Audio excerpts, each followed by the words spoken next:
Who forges the defenders of a nation? And where is their mettle truly tested? For over a century, on a sprawling stretch of land straddling the Georgia-Alabama line, the answer has been found in the grit, determination, and evolution of one of the world's most vital military installations. This is the story of a place defined by its purpose, a crucible of leadership and innovation known to generations of soldiers. Its very name tells a story of a nation grappling with its past and redefining its future. We invite you to explore the legacy, the community, and the ever-present mission of Fort Benning. Our journey begins in the heart of the American South, where the lazy Chattahoochee River carves the border between states. Here, nestled amongst rolling hills and vast pine forests, lies a massive post that is more than a base.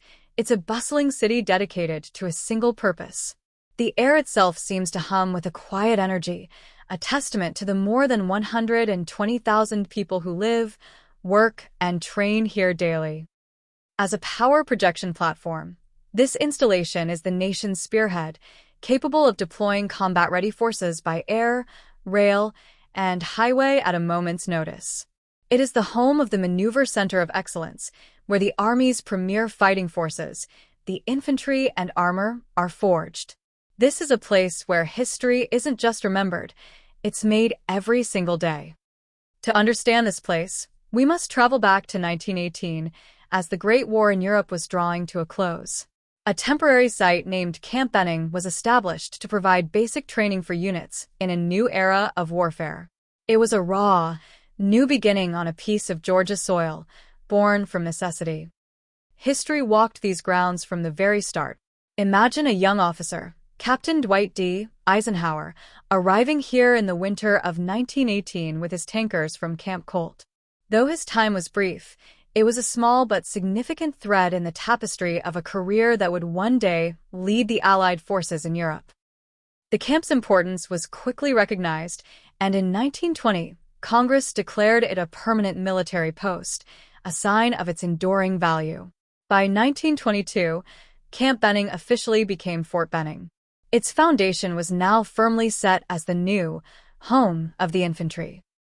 The original name paid tribute to Henry L. Benning, a brigadier general in the Confederate States Army, a choice reflecting the era of its founding. This name would stand for a century, becoming synonymous with the American infantryman. It became an identity etched in time, even as the nation around it began to change. In the 1920s, a vision for the post's future took shape under Brigadier General Bryant H. Wells. He believed that soldiers needed more than just training grounds, they needed a true community. The Wells Plan led to the creation of Doughboy Stadium and other recreational facilities, many of which still stand today. The post's identity was about to be revolutionized by another brilliant mind, Lieutenant Colonel George C. Marshall. Arriving in 1927, Marshall was determined to overhaul training methods to prevent the massive casualties of World War I. What he began here became known as the Benning Revolution, a legacy that would save countless lives. This spirit of innovation led to one of the most iconic moments in military history. In August 1940, as the world braced for another war, 48 volunteers of the Parachute Test Platoon took a literal leap of faith over Lawson Field. They were the pioneers, the very first American paratroopers, and their courage here gave birth to the nation's airborne forces. During World War II, Fort Benning exploded in size, training nearly 200,000 soldiers. Among them was a unit of trailblazers, the 555th Parachute Infantry Battalion. Known as the Triple Nickels, this all-black unit broke barriers, training for a combat they were unjustly denied, yet serving their country with unshakable distinction.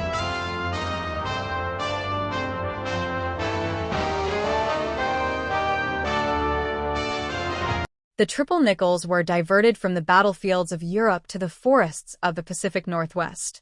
There, they became pioneering smoke jumpers, battling fires set by enemy incendiary balloons. Their story is a powerful chapter of perseverance and service, forged right here in the training fields of Benning. For decades after the war, Fort Benning remained the undisputed home of the infantry. Generations of soldiers earned the iconic blue infantry cord on their uniforms right here. Its reputation was cemented in the mud of its training grounds and in the valor of its graduates. But a nation's story is always evolving. Following the murder of George Floyd in 2020, a national conversation about historical symbols gained new urgency. Congress mandated a commission to re-examine military installations named for Confederate leaders, placing the century-old name of Fort Benning at the center of the debate. The Naming Commission sought a name that reflected the modern Army's values of honor, sacrifice, and family. They found the perfect embodiment in Lieutenant General Hal Moore and his wife, Julia Moore. His battlefield courage and her tireless advocacy for military families represented the complete commitment of the military community.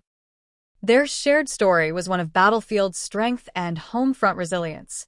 In May 2023, in a historic redesignation ceremony, Fort Benning was officially renamed Fort Moore.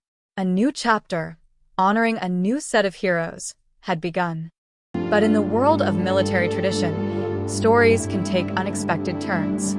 After 2 years as Fort Moore, a surprising directive was issued in March 2025. The Secretary of Defense ordered the name to be changed back to Fort Benning, but with a profound and inspiring twist that would redefine its legacy forever.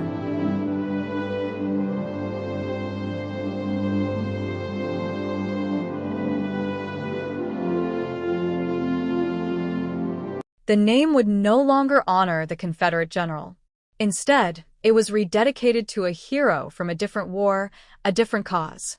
The post would now and forevermore pay tribute to Corporal Fred G. Benning of the U.S. Army. Corporal Benning was awarded the Distinguished Service Cross for his extraordinary heroism in France during World War I, the very war that led to the post's creation.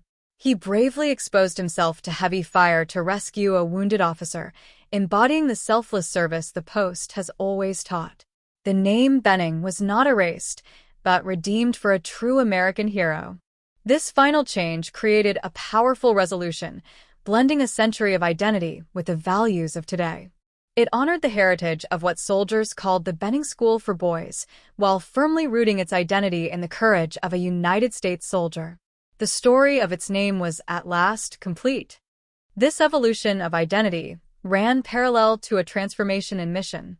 Following the 2005 base realignment and closure commission, a monumental shift was planned. Fort Benning was chosen to become the singular home of the Army's ground combat forces. This meant co-locating the U.S. Army Infantry School with its heavy-hitting counterpart, the U.S. Army Armor School. For the first time, the speed and shock of the armor branch would be formally merged with the grit and precision of the infantry. The goal was to create a unified and far more lethal fighting force. The logistical undertaking was immense, culminating in the move of the entire armor school from its longtime home at Fort Knox, Kentucky. In 2011, the transformation was complete. The Maneuver Center of Excellence, or MCOE, was officially born. This wasn't just a name change, it was a philosophical shift in how the Army prepares for war. The MCOE ensures that future tankers, scouts, and infantrymen train together, learn from each other, and fight as one seamless team. This is the climax of a century of learning, adapting, and perfecting the art of combat.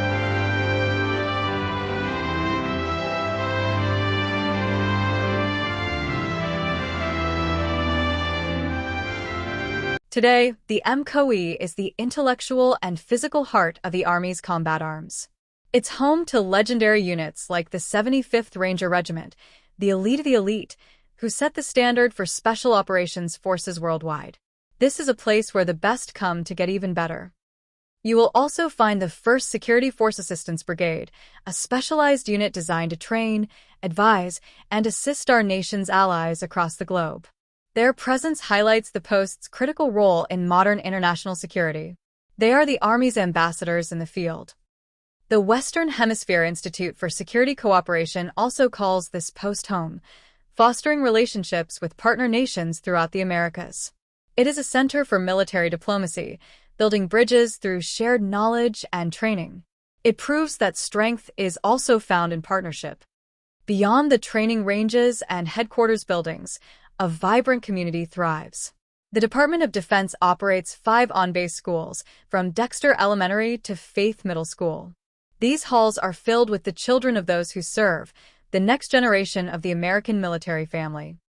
The post maintains a close and vital relationship with the surrounding communities.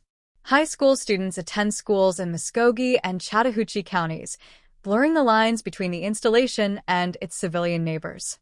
This forges a single, deeply supportive community.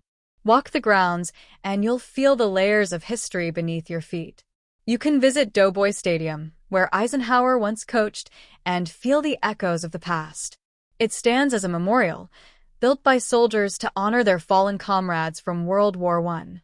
Just outside the gates, the National Infantry Museum tells the story of the U.S. infantrymen from the founding of our nation to the present day. It's a world-class institution that captures the very spirit that is forged on this post. It is a must-see for any visitor. Or you might simply stand near a training field and watch the future of the Army take shape. You'll see young recruits pushing their limits, learning the skills and the values that will define them as soldiers. You are witnessing the creation of tomorrow's leaders. From a temporary camp to a revolutionary training center under George C. Marshall. From the birthplace of the Airborne to the home of the modern maneuver center of excellence. This post has never stopped evolving to meet the nation's call.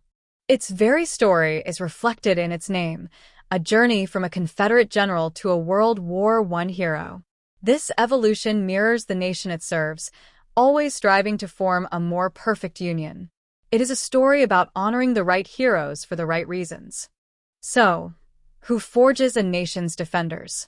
A place like this does. It is a place with deep roots, a willingness to change, and an unwavering focus on its mission. The legacy of Fort Benning is not just in its name or its history, but in the heart of every soldier who has ever trained here. It is a legacy of courage, unending innovation, and selfless service to the nation. As you depart, you leave behind more than just a military base. You leave a living, breathing monument to the American soldier, past, present, and future. It's a place that will stay with you. The pine-scented air still hums with purpose, the ranges still echo with training, and the mission continues, unabated.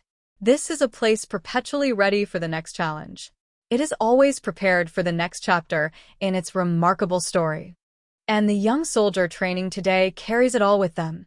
The leap of the first paratroopers, the vision of Marshall, and the quiet heroism of Corporal Benning. They carry the unified strength of the Maneuver Center of Excellence. For this is Fort Benning, forever the home of the American fighter.